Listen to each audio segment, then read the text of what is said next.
एक IAS officer अपनी सहेली की शादी में जा रही थी।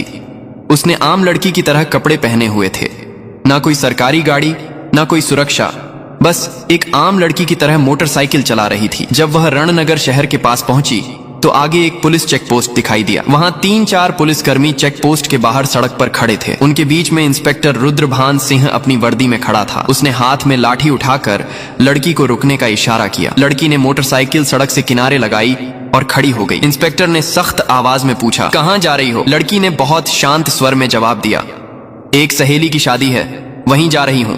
इंस्पेक्टर रुद्रभान सिंह ने उसे सिर से पांव तक देखा। वो 28 साल की एक खूबसूरत महिला थी।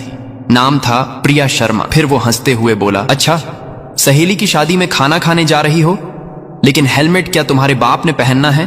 क्यों नहीं पहना? और ये बाइक भी बहुत तेज चला रही थी। चलो अब चालान कटेगा। ऐसा कहते हुए उसने चालान की पर्ची निकालनी शुरू कर दी। प्रिया समझ चुकी थी कि उसकी नीयत ठीक नहीं है और ये सब एक बहाना है। उसने कहा, सर, मैंने कोई कानून नहीं तोड़ा है। ओ मैडम, हमें कानून मत सिखाओ, रुद्रभान सिंह झल्ला कर बोला। उसने पास खड़े एक कांस्टेबल की तरफ देखा, फिर प्रिया की ओर मुड़कर कहा, इसे सबक सिखाना होगा।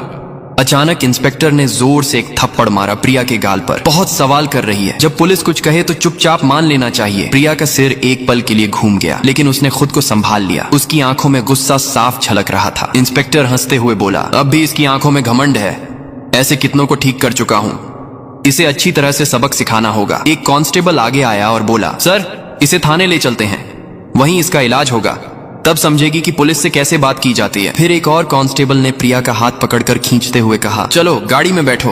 प्रिया ने झटके से अपना हाथ छुड़ाया और गुस्से में बोली, हाथ लगाने की कोशिश मत करना, वरना अंजाम अच्छा नहीं होगा। इंस्पेक्टर और भड़क गया। उसने एक और कांस्टेबल से कहा, देखो इसका घमंड। कांस्टेबल आगे बढ़ा, प्रिया का बाल पकड़कर उसे खींचने लगा। प्रिया दर्द से कराह उठी।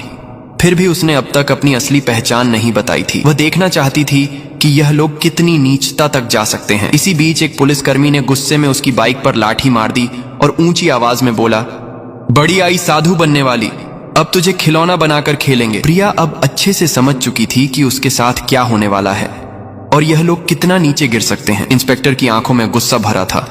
वो जोर से चिल्लाया, तेरे जैसे कई होशियार देखे हैं, पुलिस से पंगा लेगी, आज मजा चखाएंगे। चलो इसे थाने ले चलते हैं, वहां समझ में आ जाएगा। इस समय भी प्रिया चुप थी। उसने अब भी अपनी पहचान उजागर करने की कोई कोशिश नहीं की। वह देखना चाहती थी कि यह लोग प्रशासन की कितनी बदनामी कर सकते हैं और एक आम नागरिक पर किस हद तक जुल्म ढा सकते हैं। इंस्पेक्टर रुद्रभान सिंह अब खींच चुका था। उसके सामने एक ऐसी महिला खड़ी थी जिसके कोमल गाल पर थप्पड़ पड़ा था, जिसके बाल खींचे गए थे, जिसे जबरन सड़क पर घसीटा गया था। फिर भी वह एक मूर्ति की तरह शांत खड़ी थी, न कोई चीख न कोई आंसू। इंस्पेक्टर रुद्रभान सिंह सोच रहा था, थाने पहुंचते ही देखता हूं इस जिद्दी और घमंडी औरत का इलाज कैसे किया जाए। यह सिर्फ गुस्सा नहीं था, यह वो गुस्सा था जो अंदर ही अंदर सुलग रहा था। चौकी इंचार्ज इंस्पेक्टर हंसते हुए बोला, अब इसकी जुबान भी चलने लगी है, चलो थाने, देखेंगे कितनी चलती है इसकी जुबान। थाने में घुसते ही इंस्पेक्टर जोर से चिल्लाया, ओए कहां गए सब, चाय पानी लगाओ जल्दी, आज एक खास माल आया है। प्रिया अब भी कुछ नहीं बोली, बस थाने की दीवारों को देखती रही। वो देख रही थी कि यह लोग उन निरीह लोगों के साथ कैसा व्यवहार करते हैं जो कभी आवाज नहीं उठाते। तभी एक कांस्टेबल इंस्पेक्टर रुद्रभान सिंह की ओर झुककर फुसफुसाया, क्या केस है सर? इंस्पेक्टर ने हंसते हुए कहा, अरे कुछ भी नहीं, स्पीड ब्रेक करो या हेलमेट का बहाना मारो, जो मन हो लिख दो, बस अनवर करना है और इसका घमंड तोड़ना है, ज्यादा सवाल मत कर। प्रिया सब कुछ सुन रही थी, लेकिन उसकी आंखें अब भी चुप थीं, मानो वो चाहती थी कि पुलिस की यह गिरावट खुद उनके ही मुंह से उजागर हो। इंस्पेक्टर कुर्सी पर बैठा, हाथ में पेन लिया और टेबल पर घुमाने लगा। फिर प्रिया की ओर देखकर पूछा, नाम क्या है, कहां रहती है, किसकी बेटी है? प्रिया चुप रही। फिर इंस्पेक्टर बोला, सुनाई नहीं देता, नाम क्या है तेरा? लेकिन प्रिया की चुप्पी अब भी पत्थर की दीवार जैसी अडिग। तभी इंस्पेक्टर ने जोर से मेज पर हाथ मारा, इतनी जोर से कि आवाज पूरे थाने में गूंज उठी। फिर गुस्से से चिल्लाया, सुनाई नहीं देता, नाम बता जल्दी। प्रिया ने मुंह घुमाकर शांत स्वर में उत्तर दिया, जी सुमिता शर्मा। इंस्पेक्टर उसके चेहरे की ओर देखकर हंसते हुए बोला, हो बड़ी चालाक लड़की है तू, झूठ बोलने में तुझे खासा तजुर्बा है, लेकिन याद रख ज्यादा होशियारी महंगी पड़ती है। फिर प्रिया को जबरदस्ती उस सड़ी हुई हवालात में डाल दिया गया जहां पहले से 2 कैदी मौजूद थे। उनमें से एक कैदी ने प्रिया की ओर देखते हुए पूछा, बहन तूने क्या गुनाह किया है? प्रिया ने हल्की सी मुस्कान दी लेकिन कुछ नहीं बोली। अब वह बस देख रही थी कि यह पूरा सिस्टम कितना सड़ चुका है। अगर एक आईएएस को बिना वजह अंदर किया जा सकता है तो आम आदमी की हालत तो सोच पाना भी मुश्किल है। अब वह उस कोठरी के कोने में बैठी थी, सब कुछ देख रही थी, सुन रही थी और हर एक हरकत को समझ रही थी। उधर इंस्पेक्टर रुद्रभान सिंह एक झूठी रिपोर्ट बना रहा था। उसने आदेश दिया, इसके ऊपर चोरी और ब्लैकमेलिंग का केस ठोक दो, और फाइल पर हाथ मारते हुए बोला, चलो जल्दी। एक कांस्टेबल ने हिचकते हुए पूछा, लेकिन सर बिना सबूत। रुद्रभान सिंह हंसते हुए बोला, इस थाने में सबूत लाए नहीं जाते, बनाए जाते हैं। कुछ देर बाद एक कांस्टेबल कोठरी में आया और प्रिया के कंधे पर जोर से हाथ मारा। तभी इंस्पेक्टर रुद्रभान सिंह ने भी हाथ उठाया ही था कि तभी दरवाजे पर एक भारी कड़क आवाज गूंजी, रुको। सभी लोग घूमकर दरवाजे की ओर देखने लगे। वहां सीनियर इंस्पेक्टर यशवंत वर्मा खड़ा था। उसकी छवि बाकी अफसरों से कुछ बेहतर मानी जाती थी। वह अंदर झांका और महिला की हालत देखकर उसके माथे पर बल पड़ गया। उसने सख्त स्वर में पूछा, यह सब क्या हो रहा है? रुद्रभान सिंह हंसते हुए बोला, कुछ नहीं सर, एक सड़क की औरत ज्यादा अकड़ दिखा रही थी, सबक सिखा रहा हूं। यशवंत ने प्रिया को ध्यान से देखा। उसका व्यवहार किसी आम महिला जैसा नहीं लग रहा था। उसने पूछा, इसका अपराध क्या है? रुद्रभान सिंह थोड़ा घबरा गया और बोला, अब सर चेकिंग में बदतमीजी कर रही थी। अब यशवंत को शक होने लगा। उसने प्रिया से सीधे पूछा, तुम्हारा नाम क्या है? प्रिया फिर भी चुप रही। रुद्रभान सिंह हंसते हुए बोला, देखिए सर, नाम भी नहीं बता रही है। अब यशवंत पूरी तरह सतर्क हो गया। उसने सख्त आदेश दिया, इसे अलग कोठरी में रखो, अकेले। रुद्रभान सिंह चौंक गया। लेकिन सर, यशवंत ने कठोरता से कहा, मैं खुद इसके पास रहूंगा। उसके आदेश पर प्रिया को एक और अलग कोठरी में ले जाकर बंद किया गया। वह कोठरी पहले वाली से भी ज्यादा बदबूदार और अंधेरी थी। प्रिया ने चारों ओर नजर दौड़ाई। एक कोने में एक टूटी हुई मेज पड़ी थी और पास ही एक जंग लगी लोहे की। अब वह इस सड़े गले सिस्टम का असली चेहरा और भी करीब से देख रही थी। हर एक पल उसकी आंखें यह समझ रही थीं कि कानून अब सिर्फ फाइलों तक सीमित रह गया है। इसी बीच एक कांस्टेबल दौड़ते हुए आया और बोला, सर बाहर एक बड़ी गाड़ी खड़ी है। रुद्रभान सिंह चौंक गया। पूछा, कौन सी गाड़ी? कांस्टेबल घबराते हुए बोला, सर सरकारी गाड़ी। रुद्रभान सिंह तुरंत बाहर गया। गाड़ी के अंदर झांकते ही उसके होश उड़ गए। वो भागकर वापस आया और धीमी आवाज में बोला, सर। रुद्रभान सिंह झुंझलाकर बोला, क्या हुआ? कौन आया है? कांस्टेबल कांपते हुए बोला, सर कमिश्नर साहब आए हैं। रुद्रभान सिंह का चेहरा पड़ गया। सीनियर इंस्पेक्टर यशवंत वर्मा भी सतर्क हो गया। अब मामला सीधे ऊपर तक पहुंच चुका था। कमिश्नर साहब थाने में दाखिल हुए।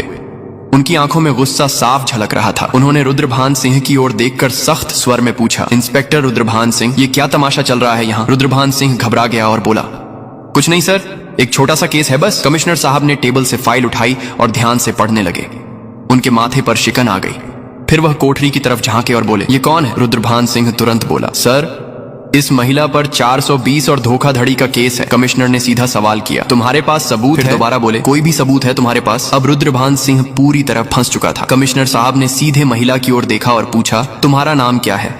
और तभी पहली बार प्रिया शर्मा ने हल्की सी मुस्कान दी और कहा, आईएएस प्रिया शर्मा। थाने में एकदम सन्नाटा छा गया। हर चेहरा पीला पड़ गया। रुद्रभान सिंह के हाथ पांव कांपने लगे। बाकी सभी कांस्टेबल हैरान होकर एक दूसरे की ओर देखने लगे। रुद्रभान सिंह के पैरों तले जमीन खिसक गई। जिस महिला को वह एक मामूली अपराधी समझ रहा था, वह थी वही अधिकारी जो पूरे जिले की प्रशासनिक व्यवस्था संभालती थी। वह कोई आम औरत नहीं थी, वह थी स्वयं आईएएस प्रिया शर्मा। जिस महिला को सड़क पर घसीटा गया था, जिसके बाल खींचे गए थे, जिसे थप्पड़ मारा गया था, जब यह सच्चाई सबके सामने आई, पूरे थाने में हड़कंप मच गया। सभी कांस्टेबल्स स्तब्ध हो गए।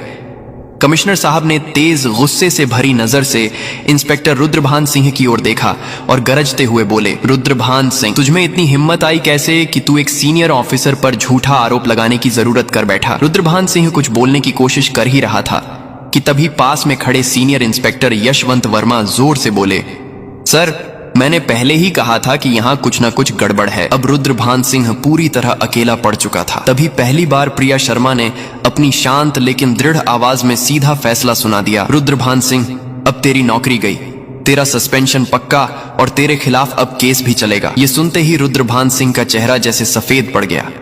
सांस अटकने लगी। बाकी पुलिसकर्मी भी उससे नजरें चुराने लगे। यशवंत वर्मा ने तुरंत आदेश दिया, हवलदार साहब इसे पकड़ो और लॉकअप में डालो। लेकिन तभी रुद्रभान सिंह ने अपनी जेब से एक मुड़ा हुआ कागज निकाला और मुस्कुराते हुए बोला, रुको मैडम, ये पहले देख लो, फिर जो करना हो कर लेना। उसने कागज आगे बढ़ाया। कमिश्नर और प्रिया दोनों की नजरें एक साथ उसकी ओर गई। रुद्रभान सिंह बोला, यह लो मेरा ट्रांसफर ऑर्डर। 3 दिन पहले ही मेरा तबादला हो चुका है। अब चाहे तुम जितना भी गुस्सा करो, मुझे नौकरी से नहीं निकाल सकती। पूरे थाने में फिर एक बार सन्नाटा छा गया। प्रिया ने वो कागज हाथ में लिया और ध्यान से पढ़ा। कमिश्नर ने यशवंत वर्मा की ओर तीखी नजर डालते हुए कहा, जाओ देखो, ये कागज असली है या सिर्फ दिखावा। यशवंत ने कंप्यूटर रिकॉर्ड खंगाला और फिर सिर उठाकर बोला, सर यह असली है, लेकिन अब तक इसने नए इंस्पेक्टर को चार्ज नहीं सौंपा है। यानी अभी तक यहाँ का आधिकारिक इंस्पेक्टर यही है और सारे कुकर्म इसी के कार्यकाल में हुए हैं। अब इसे कोई नहीं बचा सकता। प्रिया शर्मा ने रुद्रभान सिंह की आंखों में आंखें डालकर कहा, अब तेरा नया ठिकाना वहीं होगा जहां तू दूसरों को डाला करता था। कमिश्नर ने भी सिर हिलाकर उसकी बात पर अपनी मोहर लगा दी। जैसे ही 2 कांस्टेबल उसे पकड़ने आगे बढ़े, रुद्रभान सिंह फिर से चाल चल गया और जोर से बोला, रुको मैडम, मैडम मैं अकेला नहीं हूँ। क्या आपको लगता है कि सारा दोष सिर्फ मेरा है? फिर वह थाने के बाकी पुलिस वालों की ओर इशारा करते हुए बोला, ये सब मेरे साथ थे, ऊपर तक सब शामिल है। इतना कहते ही कुछ पुलिस कर्मियों के चेहरों का रंग उड़ गया। सीनियर इंस्पेक्टर यशवंत वर्मा हालात को भांपकर एक एक करके सभी की ओर शक की नजरों से देखने लगे। प्रिया शर्मा ने शांत लेकिन दृढ़ स्वर में कमिश्नर की ओर देखते हुए कहा, अब इस पूरे थाने को साफ करना होगा, कोई नहीं बचेगा। कमिश्नर ने भी सिर हिलाते हुए कहा, जो हुक्म मैडम, अब एक एक करके सबका हिसाब लिया जाएगा। ये बात मुंह से निकलते ही थाने के भीतर बिजली सी गिर गई। थाने के बाहर कुछ पत्रकार पहले से खड़े थे। उन्हें पहले से ही शक था कि थाने के अंदर कोई बड़ा घोटाला चल रहा है। जैसे ही उन्हें खबर मिली कि पूरा थाना लाइन हाजिर किया गया है, उन्होंने तुरंत मोबाइल से ब्रेकिंग न्यूज वायरल करना शुरू कर दिया। उसी वक्त एक चमचमाती गाड़ी थाने के सामने आकर रुकी। दरवाजा खुला और स्वयं एसपी साहब बाहर आए। चारों ओर नजर दौड़ाई। हर चेहरे पर हवाइयां उड़ रही थीं। थाने के सारे अफसर एक तरफ चुपचाप खड़े थे। एसपी साहब ने तीखे स्वर में पूछा, यहां कब से तमाशा चल रहा है? लेकिन कमिश्नर और थाना इंचार्ज दोनों एकदम चुप थे। तभी प्रिया शर्मा ने सीधे एसपी की आंखों में आंखें डालकर कहा, क्या तुम्हें लगता है तुम बच जाओगे? यशवंत वर्मा तुरंत एक फाइल निकालकर प्रिया शर्मा के हाथ में थमा दी। ये वही फाइल थी जिसमें एसपी साहब के सारे काले कारनामों का पर्दाफाश था। प्रिया ने वो फाइल एसपी साहब की ओर बढ़ाते हुए कहा, लो देखो, इसमें तुम्हारे हर गुनाह का किराया लिखा है। एसपी साहब के माथे से पसीना बहने लगा। कमिश्नर ने बिना एक पल गंवाए तेज आवाज में आदेश दिया, पकड़ो इसे, तुरंत गिरफ्तार करो। पूरा थाना स्तब्ध रह गया। इतने बड़े अफसर को किसी ने पहली बार खुलेआम इस तरह चुनौती दी थी। एसपी की गिरफ्तारी के साथ ही पूरे जिले में तूफान आ गया। मामला दिल्ली तक पहुंच गया। मुख्यमंत्री तक खबर पहुंच चुकी थी और वहां से सीधे आदेश आया कि जिले में जितने भी अफसर मिलकर गड़बड़ कर रहे थे, सबको गिरफ्तार करो। अगले 2 ही दिनों में पूरे जिले से 40 से ज्यादा पुलिस अफसर, 10 से ज्यादा बड़े अधिकारी और कुछ राजनीतिक नेता भी गिरफ्तार कर लिए गए। रणनगर जिले की हवा ही बदल गई। अब चारों तरफ सिर्फ एक ही नाम था, आईएएस प्रिया शर्मा। उनकी ईमानदारी और साहस की चर्चा हर जुबान पर थी। वह महिला जिसने पूरे सड़े गले सिस्टम को हिलाकर रख दिया था। अब प्रशासन में एक नई गति, एक नई सोच और सबसे अहम एक नया डर आ गया था। अब कोई भी यह नहीं कह सकता था मुझे कुछ नहीं होगा। प्रिया शर्मा का काम पूरा हो चुका था। उन्होंने साबित कर दिया था कि अगर मन साफ हो, नीयत सच्ची हो, तो पूरा देश भी सुधारा जा सकता है। अगर आपने वीडियो को यहां तक देखा है